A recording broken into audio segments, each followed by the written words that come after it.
Primary school থেকে শুরু করেন একেবারে ইউনিভার্সিটি, সব জায়গায় দেখবেন যে এত নিচে চলে গেছে তার মান, এটা ঠিক বলে বোঝানো যাবে না। ক্যাডেট কলেজের ছাত্র Saeed Abdullah, cadet college privileged শিক্ষা প্রতিষ্ঠানের একটা। এই দেশে খুব কম সংখ্যক ছাত্রই সেখানে যাওয়ার সুযোগ পায় এবং এটা সরকার অনেক অর্থ ব্যয় করে। Most privileged. What about the primary schools? একেবারে সে কুড়িগ্রামের চরের মধ্যে প্রাইমারি স্কুলটা বা হাই স্কুলটা, সেখানে কি শিক্ষা পাচ্ছে, কি ব্যবস্থাটা আছে, সেটা কিন্তু আমরা অনেকেই জানি।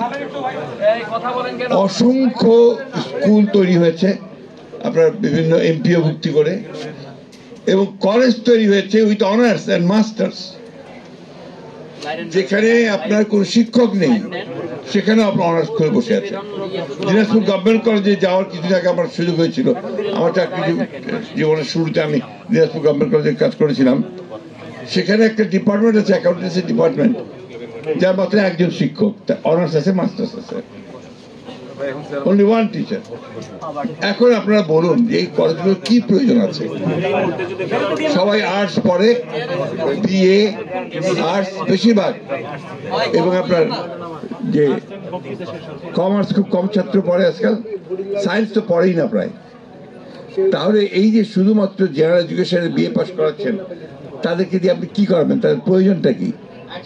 সমাজে তার প্রয়োজন কি? কোনো প্রয়োজন নাই।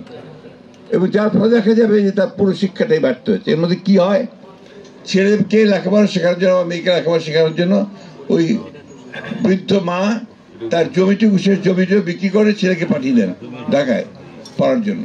সেখান থেকে বিএ পাস করে যায় বা একটা প্রাইভেট ইউনিভার্সিটিকে একটা ডিগ্রি নিয়ে যায়, তারপর চাকরি খুঁজে পায় না। এই যে আপনার সারা দেশে অসংখ্য শিক্ষিত বেকার, এটা তো একটা বড় সমস্যা। এটাকেও কিন্তু আমরা কেউ চিন্তা করছি না। আজকে এই সরকার, যেটা আমি মনে করি যেটা সবচেয়ে আগে দরকার ছিল, গোটা প্রবলেমগুলোর মূলে ওই জায়গাটাই।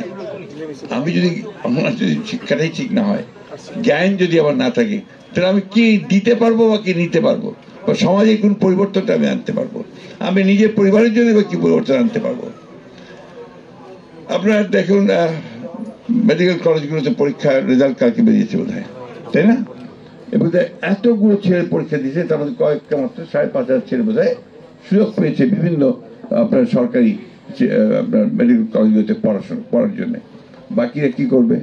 আবার তাদেরকে, সবচেয়ে মজার ব্যাপার হচ্ছে হাই স্কুলে লটারি করে ভর্তি হয়। আমি উদাহরণ দিই, ঠাকুরগাঁও জেলা স্কুল, সেখানে লটারি করে ঠাকুরগাঁও ছেলেরা পরীক্ষা দিয়েছে। ক্লাস 3-তে যে ছেলে ভর্তি হবে তাকে যেতে হচ্ছে আপনাদের গাইবান্ধা স্কুলে। এটা কোন ব্যবস্থা? কি লাভ এটাতে? কি তৈরি হচ্ছে আমি কিচ্ছু বুঝতে পারি না।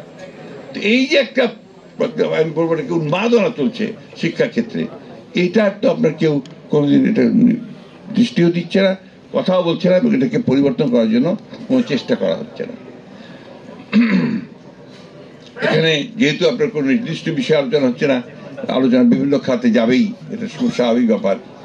মাহবুবুল্লাহ ভাই আমার এখানে পাশে বসে আছেন, উনি আমার আদর্শ। আমরা যখন প্রথম ঢাকা কলেজেই পড়ি, তখন থেকে ওনাকে আমরা চিনি যে তিনি একজন অত্যন্ত ব্রিলিয়ান্ট স্টুডেন্ট এবং রাজনীতির সঙ্গে জড়িত। যখন ঢাকা ইউনিভার্সিটিতে গিয়েছি, ওনাকে সরাসরি পেয়েছি, তখন ছাত্র ইউনিয়নের উনি সাধারণ সম্পাদক। আমরা ঢাকা ইউনিভার্সিটি গিয়ে ভর্তি হয়েছি। একদিকে মেধাবী, স্ট্যান্ড করা প্রত্যেকটা পরীক্ষাতেই, অন্যদিকে আপনার রাজনীতির একেবারে সবচেয়ে আপনার বিপ্লবী রাজনীতির সঙ্গে জড়িত মাহবুবুল্লাহ ভাই। তার সংস্পর্শে আসার সুযোগ হয়েছে, অনেকেরই সংস্পর্শে আসা হয়েছে। উনি আমাদের পরীক্ষার আগের রাতে আমাদেরকে ইকোনমিক্স পড়িয়েছেন। পরীক্ষার আগের রাতে উনি ইকোনমিক্স পড়িয়েছেন আমাদেরকে। তো সেই মাহবুবুল্লাহ ভাই আজকে রিটায়ার্ড লাইফ লিড করছেন, এবং ওনার যে দেওয়ার কথা, যত বেশি আমরা আশা করি তার কাছ থেকে, আমরা যেটা আশা করেছিলাম যে আরো আরো আরো বেশি কিছু, কিন্তু তার জন্য সমাজ সেই সুযোগটা সৃষ্টি করেনি, এখনো করছে না। এই বিষয়গুলোর দিকে কিন্তু আমাদের নজর দেওয়া আমরা কেউ দেই না। আমরা যারা রাজনীতি করি আমরাও দেই না, কেউই দেয় না। এরকম অসংখ্য আছে। বিশেষ করে আমাদের যারা অবদান রেখেছেন আমাদের এই রাষ্ট্র গঠনে, 69 মুভমেন্টে তখন মাহবুবুল্লাহ ছিলেন একজন দিকপাল। তার